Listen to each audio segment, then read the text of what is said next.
web has made it a lean forward process, much more interactive. So, it was last Christmas, I think it was, or last January, when the new season of Sherlock Holmes came out. And my son was home from school for a couple of days.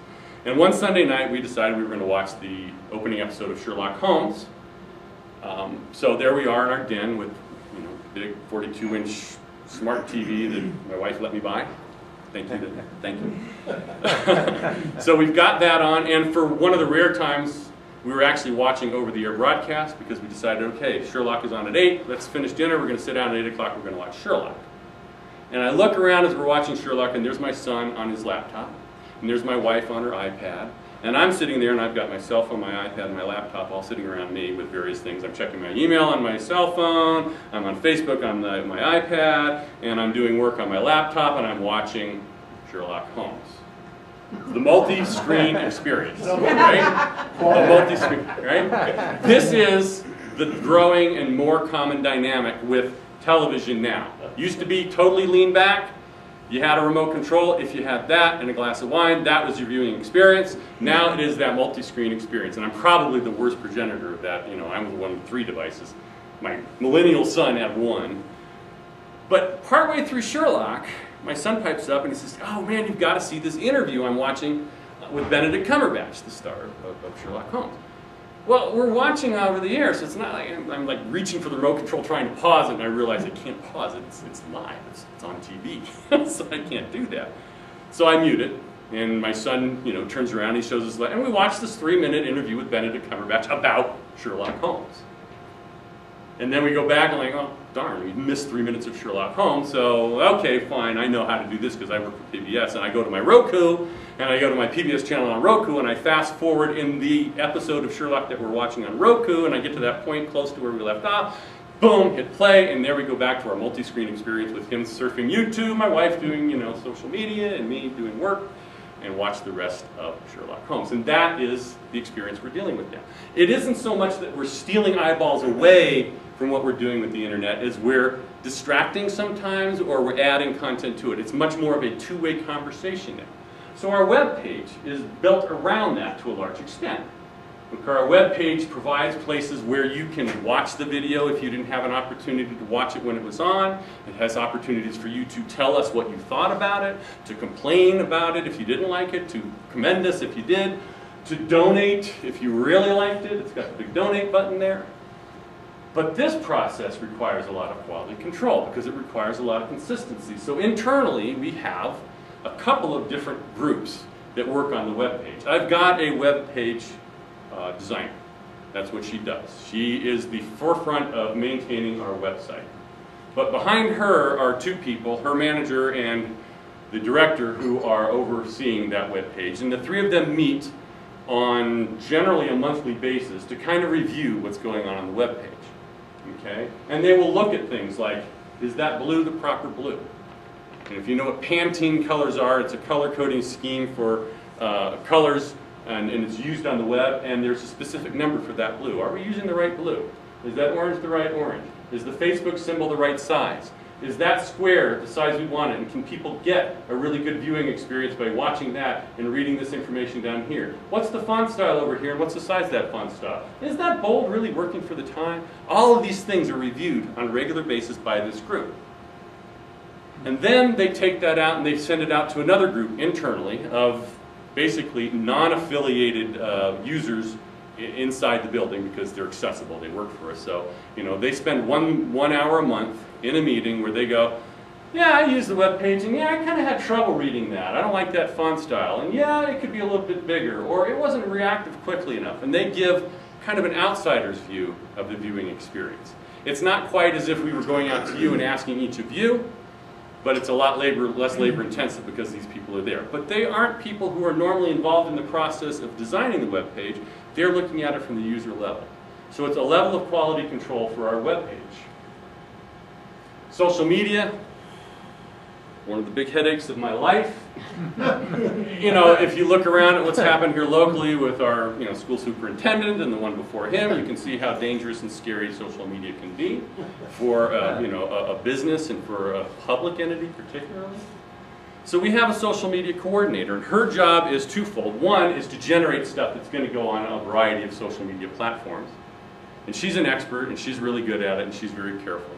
And mostly it's kind of promotional in nature, but she knows how to do it in such a way that it's going to generate a conversation. Because really, social media is all about the conversation.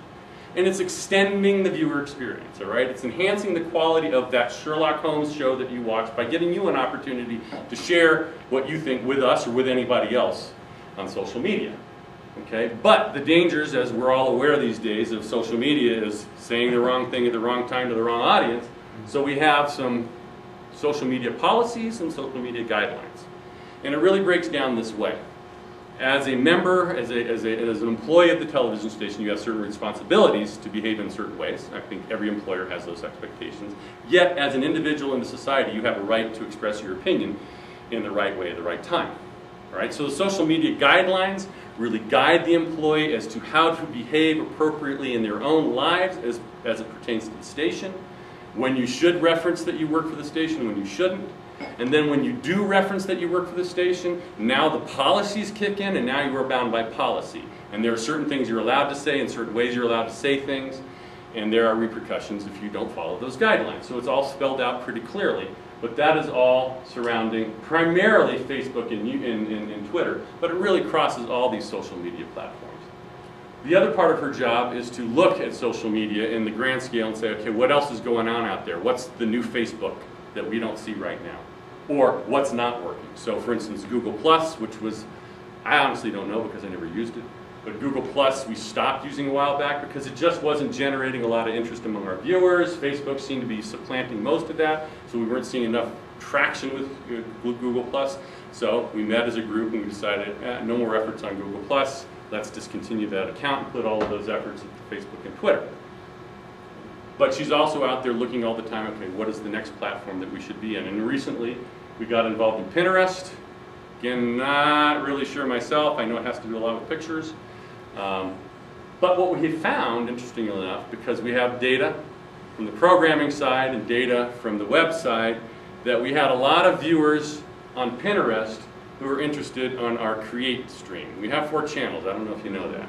We have Channel 5 that you all know really well. We have VME, which is the Spanish language version on Channel 5 too. We have Channel 9.1, which is KNME, which is World and Public Affairs, and we have 9.2, which Comcast so meanly recently moved up into 300 somewhere. So if you're having trouble finding Create, call me.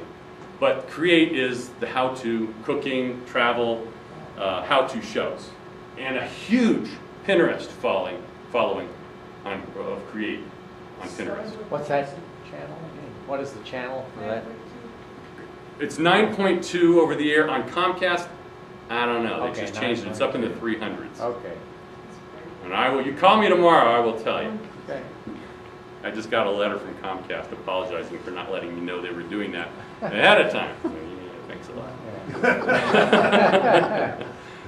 Still in the same place. Another satisfied Comcast supplier. Yeah. And YouTube. YouTube is the bane and boon of the broadcast experience right now, because it is probably our biggest competition in a lot of ways, but it's also, one of the best ways that we interact with our audience, because they're already interacting with us in a visual manner, in a video manner, right? So there's a lot of crossover between YouTube and us. Now, everything that we create as a local station ends up on YouTube. We have a YouTube channel, right? There you see it right there. New Mexico PBS YouTube channel. And you can sign on, you can be part of that.